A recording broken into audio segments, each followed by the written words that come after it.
जय हिंद।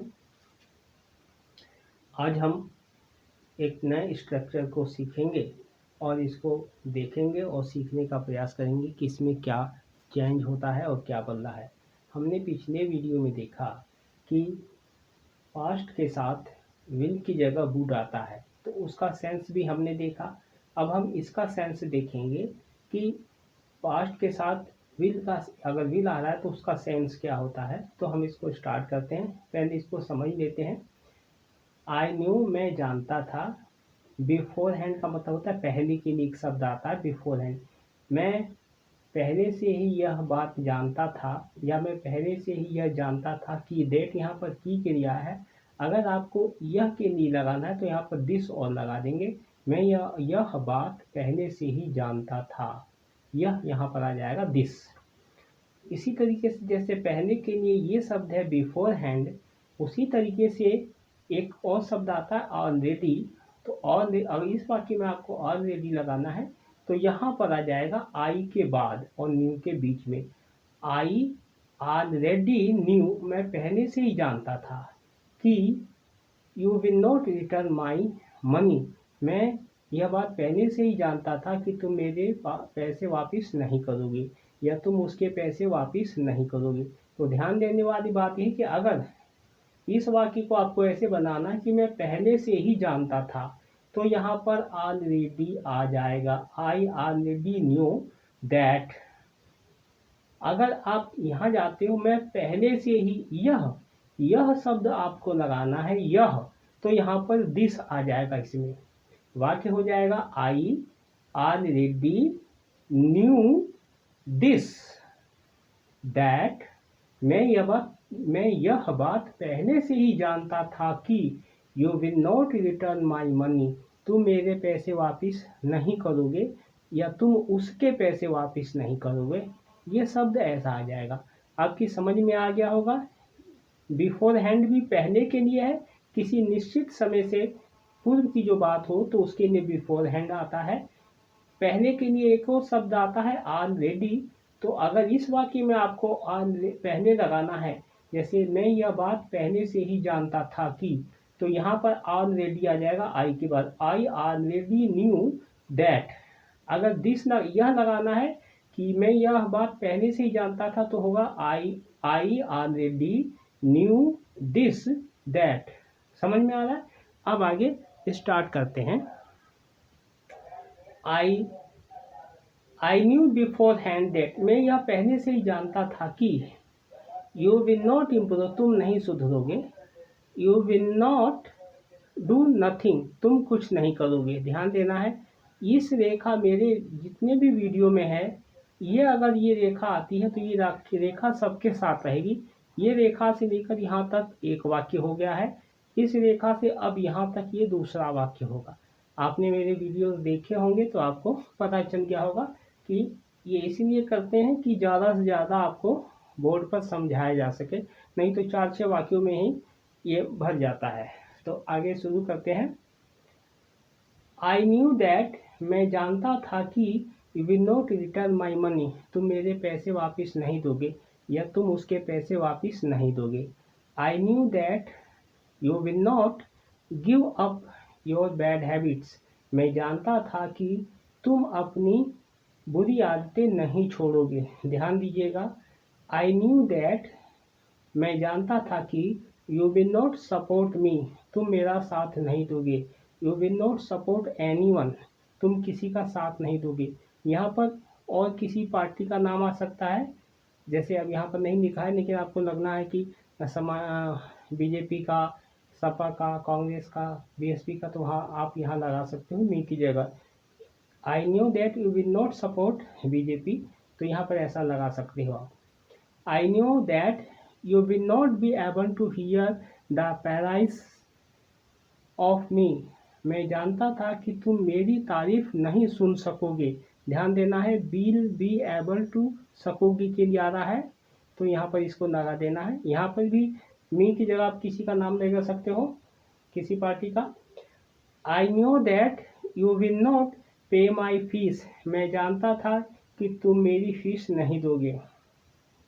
आई knew that you will not vote for SSP, मैं जानता था कि तुम एसएसपी को वोट नहीं दोगी। ध्यान देना है, यहाँ एसएसपी किसी पार्टी का नाम, आप अपनी पसंद का पार्टी का नाम लिख दीजिएगा, जैसे बीजेपी, सपा, कांग्रेस, बसपा, क्योंकि मैंने किसी पार्टी का नाम लिखा है, मैंने यहाँ लिखा है एसएसपी का मतलब है सर्व समाज पार्टी। आप अपनी पसंद के किसी पार्टी का नाम यहाँ पर लिख सकते हो।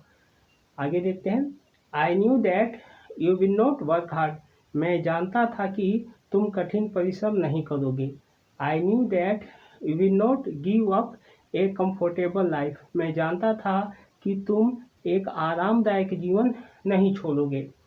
आई knew that you will not do your homework, मैं जानता था कि तुम अपना होमवर्क नहीं करोगे। I knew that you will not stop playing video games, मैं जानता था कि तुम वीडियो गेम्स खेलना नहीं छोड़ोगे। आई knew that you will not stop eating fast food, मैं जानता था कि तुम फास्ट फूड खाना नहीं छोड़ोगे। ध्यान देना है यहाँ पर, फास्ट फूड की जगह कुछ भी हो सकता है, ऑयली फूड हो सकता है, स्पाइसी फूड हो सकता है, और जो भी आप नहीं खाना चाहें ना, ऐसा हो सकता है। आगे देखते हैं। I knew that you will not tolerate anyone is word, मैं जानता था कि तुम किसी के भी बात बर्दाश्त नहीं करोगे। टॉलरेट का मतलब होता है बर्दाश्त करना।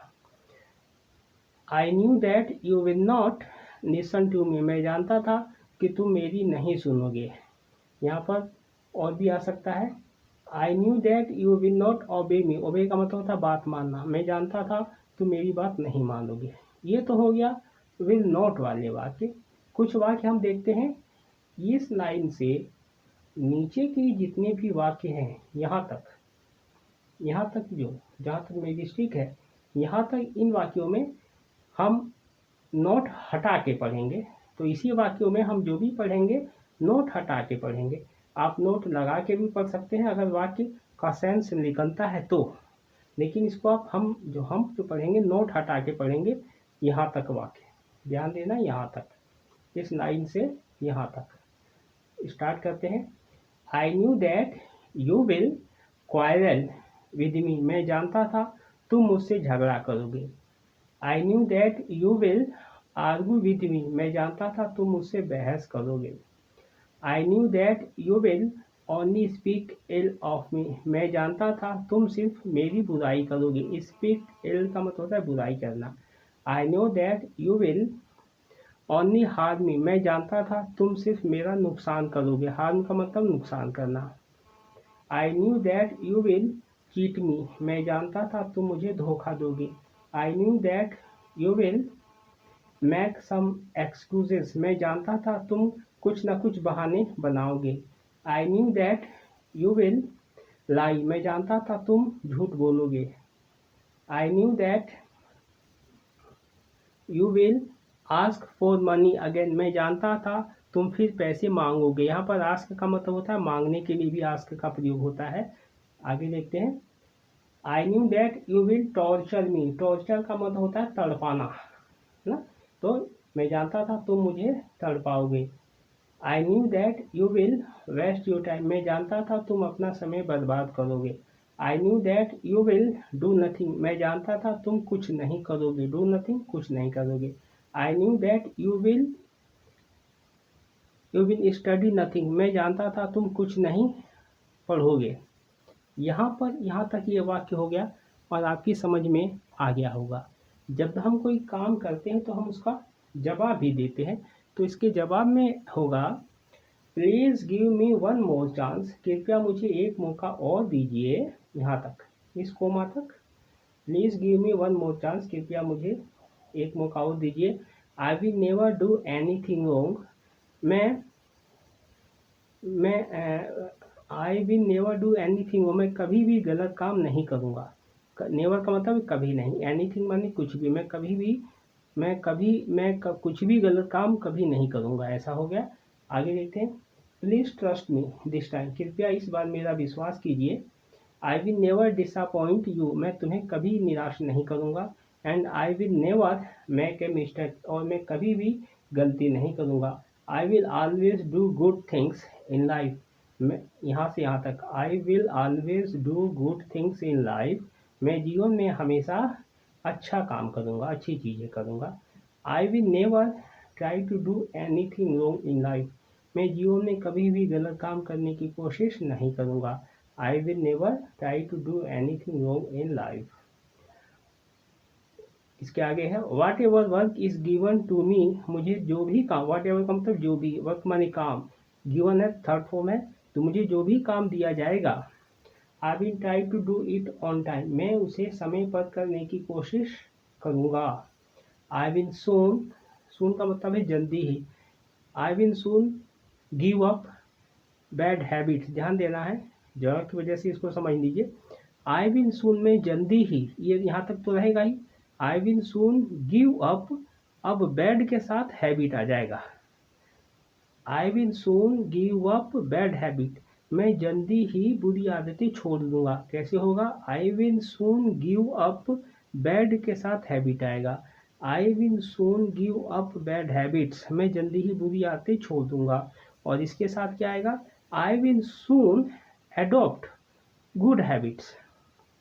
इसके साथ समझ में आ गया? आई विल सून, जब हम अच्छी आदतें अपना लूँगा, मैं जल्दी ही अच्छी आदतें अपना लूँगा। एडॉप्ट का मतलब है ग्रहण करना, अपनाना, तो मैं जल्दी ही अच्छी आदतें अपना लूँगा। और सून का मतलब होता है जल्दी, मैं जल्दी ही बुरी आदतें छोड़ दूँगा। तो जब भी हम कहेंगे मैं जल्दी ही बुरी आदतें छोड़ दूँगा, तो आएगा I will soon give up bad habits. और मैं अच्छी आदतें अपना लूँगा, तो उसके लिए आएगा I will soon adopt good habits. तो इसको आपको ज़्यादा से ज़्यादा पढ़ना है, अभ्यास करना है और एक्सरसाइज करना है कि आपको ज़्यादा से ज़्यादा समझ में आए। सिर्फ अभ्यास के अलावा कोई भी विकल्प आपके पास नहीं है। आप इसको 2 4 10 बार बोल लोगे तो आपको अपने आप आ जाएगा। आपको इसका स्ट्रक्चर समझ में आएगा। ये सारा स्ट्रक्चर टेंस के आधार पर बना हुआ है। टेंस के अकॉर्डिंग सारी चीज़ें बनी हुई है। हेल्पिंग वर्ब, मॉडल वर्ब और फ्रेज के आधार पर ये सारी चीज़ें बनी हुई है। ये सारी आप जैसे जैसे मेरे वीडियोस देखोगे तो आपको पता चल जाएगा कि इसमें क्या फ़र्क है और क्या सुधार हो रहा है या कोई क्या सुधार नहीं हो रहा। तो मिलते हैं नेक्स्ट वीडियो में। जय हिंद।